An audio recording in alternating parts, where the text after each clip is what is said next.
ସଜବାଜ ହୋଇ ଭଲ ଶାଢ଼ୀ ପିନ୍ଧିକିରି 25 ପ୍ରକାର ଫଳମୂଳ ଖାଇବା ପାଇଁ ଏ ଓଷା କରନ୍ତି।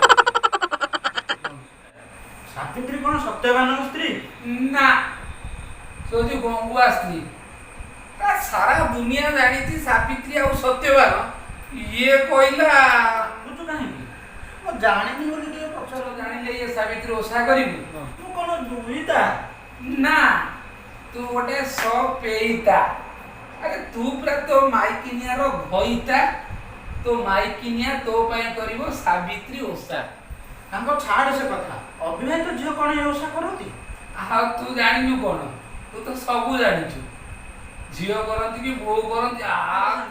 ଗୋଟେ ଝିଅ ଫୋନରେ କଥା ହଉଥିଲା, ମୁଁ ତୁମ ପାଇଁ ସାବିତ୍ରୀ ଓଷା କରିଛି, ଆମେ ସେ କିଆବତା ମୂଳକୁ ଆସ, ମୁଁ ତମକୁ କରିବି ମାନେ ପ୍ରଣାମ। ଆରେ ହେ, ସେଇଟା ସେ ଯୋଉ ଟୋକି ଫୋନରେ କଥା ହଉଥିଲା, ଯୋଉ ଟୋକା ସାଙ୍ଗରେ, ସେଇଟା ତାଙ୍କର ସାବିତ୍ରୀ ଓଷା ନୁହଁ। ସେଇଟା ହଉଛି ତାଙ୍କର ଗୋଟେ କୁରୁଳିଆ ପ୍ରେମ ଓଷା। ଏମିତିକା ଓଷା ବି ଅଛି?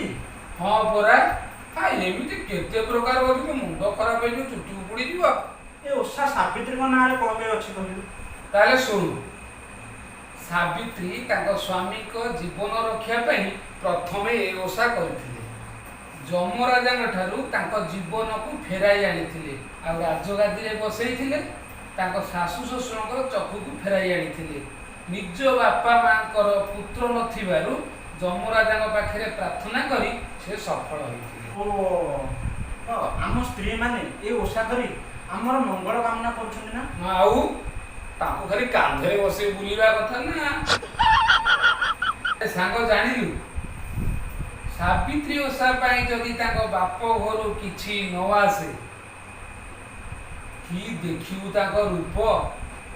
ବାପ ଘରର କୂଳ ଉଦ୍ଧାର କରିବେ କଣ, ପୁରା କୂଳକୁ ଭସେଇ ଦେବେ। ସ୍ୱାମୀ ଯଦି ସେଦିନ ସ୍ତ୍ରୀ ପାଇଁ ଖଣ୍ଡେ ଶାଢ଼ୀ ନ ଆଣିଛି, ସ୍ତ୍ରୀର ସାଙ୍ଗେ ସାଙ୍ଗେ ଆରମ୍ଭ ହେଇଯିବ ଯୋଗଣୀ ଖିଆ ପଡୁ। ମୋର ଆଜିଠାରୁ ଆଉ ଏ ସାବିତ୍ରୀ ଓଷା କରିବାର ନାହିଁ।